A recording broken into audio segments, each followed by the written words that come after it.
here we go.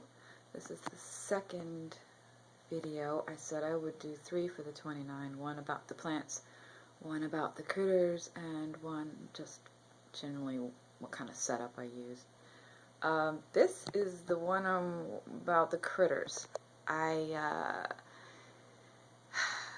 It's the end of the day.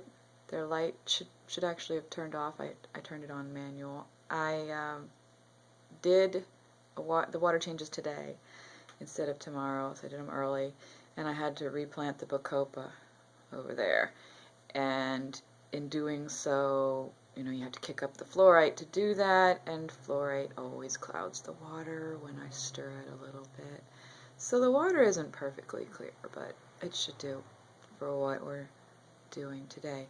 I don't see my bamboo shrimp out. Not surprised, but I don't see him. You can see him on another video, so he's in there. But he hides, especially since I was digging around. As you can see, I decided not to trim back that tiger lotus yet. I kind of bunched it up in the middle, and hopefully it won't distress any plants this week because I'm going to leave it for a little bit. I did hack down the water wisteria some, so it's not leaning, and moved that driftwood on the left side like I said I would, and retied the moss. And that's about it. I didn't do that much. Okay, so this is about the livestock. Well, what I'd originally thought with this 29 is I would move all my platies into it. I had 9 in one little 10-gallon tank. It was crowded. There wasn't enough room for them to swim in. It's a heavily planted tank, so the water conditions were just fine, but they didn't have much room. That's really not much for that many platies. So I was looking forward to putting them in here, and I did for 4 weeks, and they were driving me crazy. They were very happy. Sorry, I'm moving around here. They were very happy in here. I, however, was stressed. They are just so large and active and colorful, and they're all over the place. They're darting everywhere. They're not a schooling fish. This tank is in my bedroom, and I watch it mostly in the evening, and they were just messing with my serenity. It's very strange. So I caught all of them except one that he's small and I couldn't catch him. So he's still in there, but I caught all of them and split them up between the 2 10-gallons, so they are now dominating the 2 10-gallons. And it's 4 and 4, and that's the way it's going to have to be for now, because I could not tolerate them in here for some reason. I know, it's me. They were happy. Anyway. But I figured I put some schooling fish in here. So what I did was I picked up 15 neons. I lost one within the first 24 hours. So I think we're at 14 neons. And guess what? They're not really schooling. They hang out, but they don't school nicely like I had hoped. So I can't win. They were dollar bees. You know, neons are a good, beautiful fish, and I don't know. I was hoping they'd school, but they're not. They're just chilling out. They go every which way. I think maybe I need a predator in there or something to keep them schooling. Alright, so that's one of the things I've got here. So there are platies. So what I did is one of the 10 gallons I had decided to put, it uses a nursery, so when I put the adults back in, I grabbed as many of the babies as I could and threw them in here. So there are quite a few, and I don't even know how many, baby platies in this tank. They're all over the place. As I zoom in, hopefully the camera will let me zoom in. You will see them swimming everywhere. There's bunches of them, and they're really cute and all, but it'll be, you know, 6 months to a year before they're a good size. Probably 6 months, but and they can. I don't know. By then maybe I'll have changed my attitude about this tank. But for now, this is the nursery. There are baby platies swimming everywhere. So let's see if I can zoom in closer, and I'll kneel down here. Oh, squeak. Oh, okay, it caught the focus. Oh, good. Alright, well, you can see the neons, or some of them. They're the red and blue things.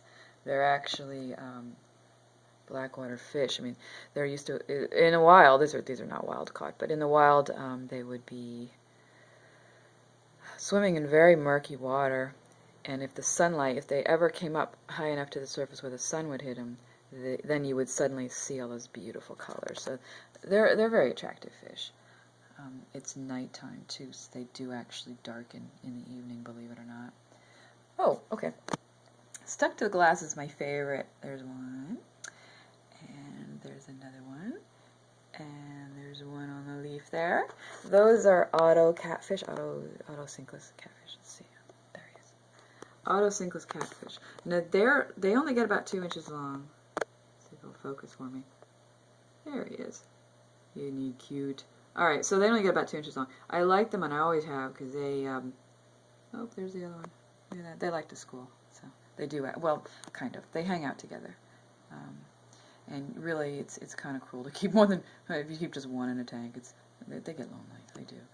I swear. They eat algae, and some decaying plant matter, but not much. Usually, just algae. And they will starve if you don't give them enough food. People underestimate how much these little guys can eat, and what they will eat. You cannot, you have to make sure they got enough food, really. And if you keep your tank clean, it's a pretty good idea to supplement them every few days, which I do. I give them algae wafers, an algae wafer every other night, so that the other fish don't pick at it and they get a chance at it. And, oh, there you go. And also, there's the other one. Also vegetables. Every once in a while I'll give them vegetables, like spinach or something. They don't hurt the plants, because they're so small and they're so specific on their diet. They don't hurt the plants, so there's a very good algae-eater. Keep your plants clean. So they're very handy little fish. They're very delicate, and that's for many reasons, actually. Partly because they're just not kept in good condition when they're in pet stores, and partly because some of them are wild caught, so they'll have parasites and not be used to the water conditions. Anyway, so there's all kinds of reasons. But I've had 6 in here since day 3 of the tank, and I haven't had any losses. So they're very, very happy in here, and I'm very lucky, actually. Very happy in here, and I just love watching them. And I'll tell you what, I'm gonna get some more when I can. There's another one. Not because I need algae control, but because I just love watching the little guys. They are just so cute. Down, and there's a baby platy. Look how tiny. I don't know if you can really. There's my finger. He's an inch away from my finger. Okay. Okay. What other kind of fish we got in here? Well, here I'll focus on one of the ghost shrimp. He's swimming. You can see him. Oh, there he is. He's swimming around. There's 6 of those in here too. I'm probably gonna add more of those. Ghost shrimp aren't. They're good for picking up the excess food and plant matter. They do like algae too. I'm looking for another one. They have this. They come in waves when they're all in front, and then sometimes they're all like in the back, and you can't see them. I can't say they really hang out together, but they kind of do. Pretty docile. I read all kinds of horror stories about how they fight and they're territorial and all that, and I have not had that experience. I keep them in all my tanks, and they're wonderful. They're wonderful, and they're cool. Anyway, they're cool looking. They are very clear in their bodies. I was looking for, gosh, where are they? I was looking for one of them. Look to the side here. Actually, we can go to the side anyways, because there's a cherry shrimp we can get in. Oh, there's a ghost shrimp. There we go. I've got pictures of them on my Facebook page, but there he is. It's a ghost shrimp. That's a male, I'm pretty sure. They will reproduce in the tanks, although the larvae will probably get eaten by something unless they have a lot of places to hide. Like moss is a great place for them to hide.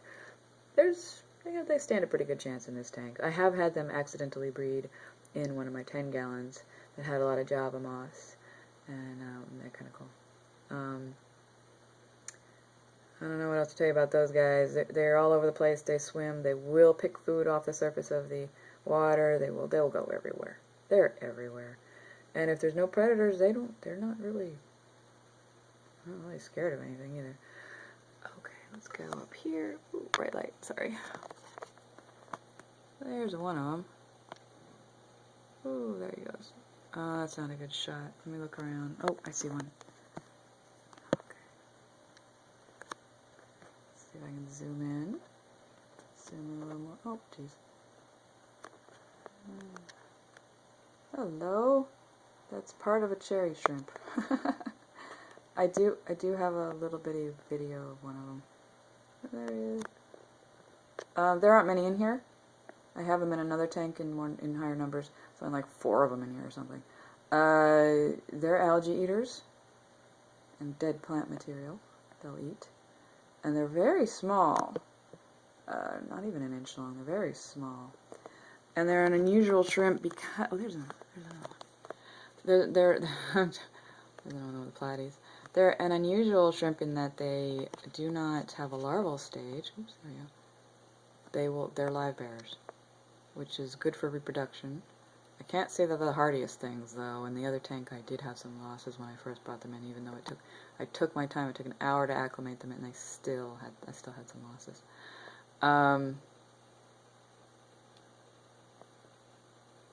Oh man, that baby bladder looks huge because I'm zoomed in. Oh, shoot, can't really tell. I can't really watch him. Sorry about that. Now let me zoom out. Okay. So the cherry shrimp, right? They're delicate little guys, but they will reproduce like crazy. So, oh, here's a good one. There he is. There's one. We'll just zoom in here. So in a couple months, maybe I'll have more. All right. You see that algae on that anubias leaf? It's fine for the plant. It's perfectly healthy. It's just a type of algae that really there's only one type of shrimp I know that will eat that, and I need to get a hold of some, or want to get a hold of some, I should say, a mono shrimp. It's a different type of algae, and he's probably nibbling because there's other stuff on there. He's not really going to eat that scale algae. Look at that. Or she, actually. It's kind of fat, isn't he? That's a good shot. Hello. Sorry for the shaking. There we go. That's about as good as we get. Zoom out a little bit. Very tiny little guys. Good color on these though. I was very pleased. So you just don't know how inbred they are, and you don't know how old they are. You don't know how inbred they are. You don't know what you're getting when you buy shrimp, and that's the risk you take. But these guys are doing okay in here. It's new for me. I'm not. I usually just I've been sticking to ghost shrimp, but I'm branching out. So. What else is it? Oh, well, my betas. Oh, gosh. So, I didn't, until I added these, let me back up a little bit. I'm looking for my beta. Sorry. I'm not good at doing these. Okay, so until I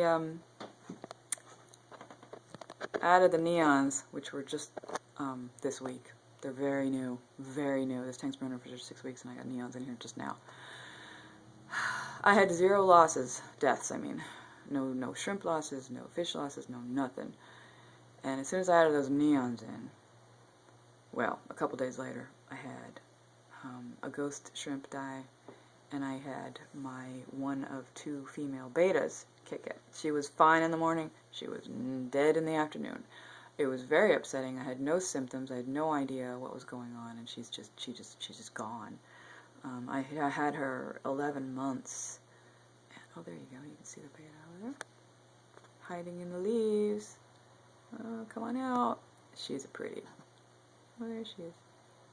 When she gets in the light, you'll be able to see the blue. Look at that. She does that. She plays around. She's a stalker.